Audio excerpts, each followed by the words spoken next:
یہ جو ایک میں واقعہ میں نے خود پڑھا ہے، یہ حیات القلوب کے اندر ہے کہ جب حضرت آمنہ سلام اللہ علیہ کا جب پیدا ہوئے نا حضور اکرم صلی اللہ علیہ وسلم، تو ان کے جو ہے وہ دودھ مبارک تھا، تو وہ جو ہے نا نہیں چل رہا، تو جناب ابو طالب نے اپنی چھاتی سے حضور کو لگایا تو ان کے اندر سے دودھ آیا. تو اس کے بارے میں آپ کا کیا کہنا ہے؟ آپ کا کیا خیال ہے اس میں؟ کیا اشکال کیا ہے، مشکل کیا ہے اس میں؟ اس میں اشکال ہے، تو وہ یہ کہتے ہیں کہ اس کے اندر تو حضور کی جو ہے نا وہ توہین ہو رہی ہے کہ جناب ابو طالب کا وہ جو ہے نا وہ دودھ نوش فرما رہے ہیں. میں آپ کو خدمت میں عرض کروں کہ یہ کتاب کافی میں یہ روایت موجود ہے کہ نبی کریم صلی اللہ علیہ وسلم، ہاں کافی میں، کہ نبی کریم صلی اللہ علیہ وسلم کی جب ولادت ہوئی ہے تو کوئی دودھ دینے والا ان کو نہیں ملتا تھا، تو ان کو کوئی عورت دودھ دیتے، ٹھیک ہے نا. تو وہ بچہ جو تھا بڑا بے قرار تھا، ہاں بچہ بے قرار تھا. میں اس کو حدیث آپ کو دکھاؤں صلی اللہ علیہ وآلہ وسلم. میں آپ کی خدمت میں عرض کروں کہ تو اس وقت حضرت ابو طالب علیہ السلام ان کو اپنے گود میں لیا تھا.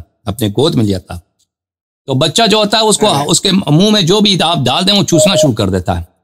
تو اس نے حضرت رسول صلی اللہ علیہ وسلم نے اتفاق سے حضرت ابو طالب علیہ السلام کی چھاتی مبارک تھی، اس کو اپنے سینے میں لیا، تو اللہ کے حکم سے وہاں سے دودھ جاری ہو گیا، اور رسول کریم صلی اللہ علیہ وآلہ وسلم نے وہ پیا اس کی جو ہے شکم مبارک اس سے سیر ہو گئی. ٹھیک ہے، تو اس سے کیا ہوا؟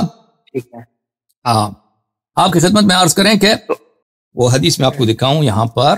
بھلے پھر اس جب تک وہ آئی نا وہ عورت حلیمہ سعدیہ جب ملی تو پھر وہ ان کے پاس چلے گئے رسول پاک صلی اللہ علیہ وسلم. وہ روایت یہ ہے کتاب اصول کافی میں جز نمبر 1 میں، یہ ہے صفحہ نمبر 448 میں حدیث نمبر 27. وہ حدیث یہ ہے، حدیث آپ کی خدمت میں جو ہے عرض کریں، وہ حدیث یہ ہے. اچھا ایک منٹ میں آپ کی خدمت میں صفحہ نمبر 448 میں حدیث نمبر 27، وہ جس حدیث کی بات آپ کر رہے ہیں، تو حضرت ابو طالب علیہ السلام کی چھاتی سے انہوں نے دودھ پیا ہے. ٹھیک ہے نا، یہ ایک سائنٹیفک فیکٹ ہے. پہلی بات تو یہ ہے یہ جو مرد کے سینے سے بھی دودھ جاری ہو سکتا ہے، یہ کوئی ناممکن بات نہیں ہے. ملاحظہ فرمائیے ویکیپیڈیا میں ایک میڈیکل انٹری ہے، یہ ہے اگر آپ دیکھیں نا گلیکٹوریا کے عنوان سے، یہ اس کے اسپیلنگ ہے، وہاں پہ آپ کو مل جائے. اس کو میل لیکٹیشن بھی بولتے ہیں، میل لیکٹیشن.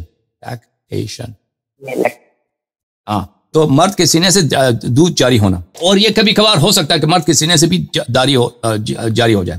ملاحظہ فرمائیے کہ یہ کتاب ہے مرآت الجنان وعبرۃ الیقظان فی معرفۃ ما یعتبر من حوادث الزمان، الجزء الرابع. اچھا، یافعی صاحب کی کتاب ہے، بہت مشہور معروف کتاب ہے، علماء کے حالات پر ہیں. دارالکتب العلمیہ میں سنہ 1997 میں کتاب چھپی ہے. یہاں پر صفحہ نمبر 200 میں یہاں پہ ذکر ہے، اللہ آپ کا بھلا کرے، ابو محمد عبداللہ دلاوی، وہ ایک صاحب کرامت عالم ہیں، ان کے متعلق انہوں نے نقل کیا. وفی السنۃ المذکورہ، اسی سال میں وفات ہو گئی ہے صاحب الیمن شیخ القراءات، قراءات کے بہت بڑے عالم اور یمن کے عالم، ومعدن البرکات، برکات کے معدن، یا صاحب الیمن، یا یمن بولتے ہیں، یہ برکت کو بولتے ہیں، صاحب یمن، صاحب خوبیوں کا صاحب. مقرع حرم اللہ تعالی، جو مکہ مبارکہ میں، مکہ مشرفہ میں کیا تھا، یہ وہاں پہ قراءت قرآن کے یہ شیخ تھے، استاد تھے. ومحقق قراءت کتاب اللہ عز وجل، اور کتاب اللہ کے یہ محقق تھے. الشیخ الکبیر السید الشہیر ابو محمد عبداللہ المعروف بالدلاوی، کان من ذوی الکرامات العدیدات والمناقب الحمیدات. یہ صاحب کرامات عالم تھے اور ان کے مناقب بہت زیادہ ہیں. یقال انه ممن سمع رد السلام من سید الانام علیہ وعلی آلہ افضل الصلاة والسلام. کہا جاتا ہے کہ انہوں نے نبی کریم صلی اللہ علیہ وآلہ وسلم کے قبر مبارک سے ان پہ کو جواب سلام آیا تھا. انہوں نے سلام دیا تھا تو سب لوگوں نے سنا تھا کہ نبی کریم صلی اللہ علیہ وآلہ وسلم کے قبر مبارک سے ان کو جواب سلام آیا تھا. اتنے بڑے عالم تھے اور اتنے متقی تھے. وَرَأَيْتُهُ يَطُوفُ فِي ضُحَى كُلَّ يَوْمٍ أُسْبُوعًا بَعْدَ فِرَاغِ الطَّلَبَةِ مِنَ الْقِرَاءَةِ عَلَيْهِ. میں نے دیکھا تھا، ان سے ملاقات میری ہوئی تھی، اور یہ ہر روز بلی چاشت کے قریب، ظہر کے قریب، ظہر سے پہلے جب درس قرآن سے فارغ ہوتے تھے تو یہ 7 دفعہ طواف کرتے تھے کعبہ کے. وَكَانَ قَدْ انْحَنَى انْحِنَاءً كَثِيرًا، اور ان کی کمر بالکل جھک گئی تھی. فَإِذَا جَاءَ إِلَى الْحَجَرِ الْأَسْوَدِ زَالَ ذَلِكَ الْإِنْحِنَاءُ وَقَبَّلَهُ، لیکن کمر ان کی بالکل جھکی ہوئی تھی، لیکن جب یہ حجر الاسود کے قریب پہنچ جاتے نا بوسہ دینے کے لیے تو پھر ان کا کمر بالکل راست ہو جاتا تھا، کمر ان کو بالکل سیدھا ہو جاتا تھا. وَكَانَ يُعَدُّ ذَلِكَ مِنْ كَرَامَاتِهِ، اور لوگ کہتے تھے ان کی کرامات میں سے یہی ایک کرامت ہے. وَمِنْهَا، اور ان کی کرامات میں سے یہ ہے أَنَّهُ كَانَ عِنْدَهُ طِفْلٌ غَابَتْ أُمُّهُ عَنْهُ، ان کے پاس ایک بچہ تھا، اس بچے کی ماں جو ہے کہیں چلی گئی، غائب ہو گئی بچے کی ماں. فَبَكَى، بچہ رونے لگی. فَدَرَّ ثَدْيُهُ بِاللَّبَنِ، تو اس شیخ نے دیکھا کہ بچہ رو رہا ہے، ماں نہیں ہے، ماں غائب ہو گئی ہے. تو اس نے دیکھا کہ اس کے سینے سے، اس کے اپنی چھاتی سے، اس شیخ کے چھاتی سے دودھ جاری ہو گیا. فَأَرْضَعَ ذَلِكَ الطِّفْلَ حَتَّى سَكَتَ، تو اس نے بچے کو چھاتی سے لگایا تاکہ وہ طفل ساکت ہو جائے. وَلَهُ كَرَامَاتٌ أُخْرَى كَثِيرَةٌ شَهِيرَةٌ، اور کرامات اس کے بہت زیادہ ہیں، دوسرے بھی کرامات ہیں. تو یہ حضرت ابو طالب علیہ السلام کی کرامات میں سے ہیں. یہ ملاحظہ فرمائیے، علادۃ النحر فی وفیات اعیان الدہر، تالیف ابی محمد طیب الحجرانی الحضرمی الشافعی، مجلد نمبر 6، چاپ دار المنہاج، سنہ 2008 میں چھپی ہے. یہاں پر عبداللہ الدلاسی کی زندگی ہے. عبداللہ الدلاسی صفحہ نمبر 148 میں. عبداللہ ابن عبد الحق مقرع مکہ وعابدها، یہ بھی مکہ مکرمہ میں ایک بہت بڑے عابد تھے. وَكَأَنَّهُ كَانَ عِنْدَهُ طِفْلٌ غَابَتْ أُمُّهُ عَنْهُ فَبَكَى الطِّفْلُ فَدَرَّ ثَدْيُهُ بِاللَّبَنِ وَأَرْضَعَ ذَلِكَ الطِّفْلُ حَتَّى سَكَتَ. اس کے کرامات میں سے یہی ہے کہ ان کے پاس ایک چھوٹا بچہ تھا، بچے کا جو ماں ہے وہ غائب ہو گئی نہیں تھی، تو بچہ رو رہا ہے. ایک دفعہ اس نے دیکھا کہ اس کی چھاتی سے دودھ جاری ہوا ہے، اس نے بچے کو اپنے سینے سے لگایا تو اس بچے نے پیا وہ دودھ، وہ بچہ اس کا پیٹ جو ہے سیر ہو گیا. ٹھیک ہے نا. اچھا اس میں سے ایک اشکال یہاں پہ لیتے ہیں بعض جماعت عمری کے شیعوں کے نزدیک حضرت ابو طالب علیہ السلام ان کی جو ہے ان کے کیونکہ ان کی دودھ پیا ہے تو وہ حضرت رسول صلی اللہ علیہ وآلہ وسلم حضرت امیر المؤمنین علیہ السلام کے بھائی ہیں، کیونکہ ان کی رضا ثابت ہو گئی.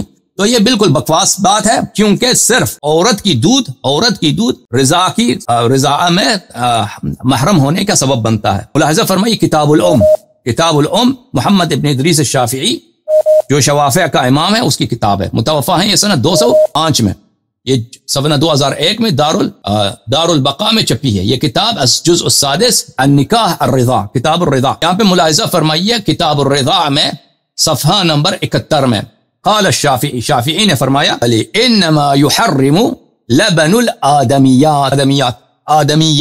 آدمیات بولتے ہیں عورتوں کو، کہ عورتوں کی دودھ جو ہے، عورتوں کی دودھ، آدمی نہیں بولا، آدمیات، عورتوں کی دودھ جو ہے وہ صرف اور صرف اسی سے کیا ہوتا ہے، کوئی شخص محرم بن جاتا ہے. اور کیونکہ قرآن نے فرمایا وَأُمُّهَاتُكُمُ الَّتِي أَرْضَعْنَكُمْ، وہ مائیں جو آپ کو دودھ دیں. اگر کوئی مثلا شخص کسی مرد کا دودھ پیتا ہے، کیونکہ یہ تو سائنٹیفک لحاظ سے ثابت ہے، علماء کے کرامات میں بھی ہے کہ اس کے چھاتی سے دودھ ظاہر ہوا ہے، تو اگر اس سے پیے تو اس سے محرم نہیں بنتا، آپ کا رضائی بھائی نہیں بنتا. پھر صفحہ نمبر 99 میں شافعی فرماتے ہیں الرجل يرضع من ثديه، اگر کسی مرد کے چھاتی سے کوئی دودھ پینا ہے، ولا احسب ان ينزل للرجل لبن، وہ کہتا ہے کہ میرے گمان میں یہ تو نہیں ہے کہ کسی مرد کے چھاتی سے دودھ نازل ہو جائے.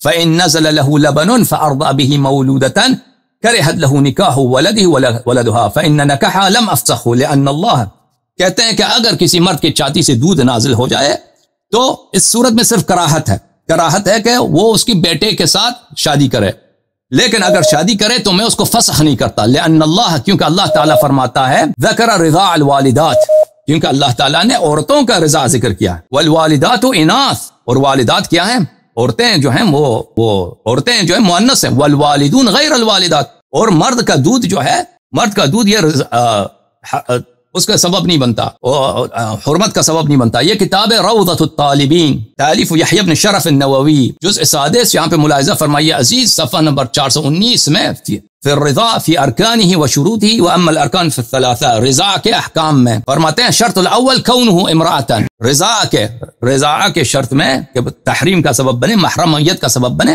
یہ ہے کہ عورت کا دودھ ہو. فرمایا ولا يحرم لبن الرجل ایضا علی الصحیح، فرمایا کہ مرد کا جو دودھ ہے وہ سبب تحریم نہیں بنتا.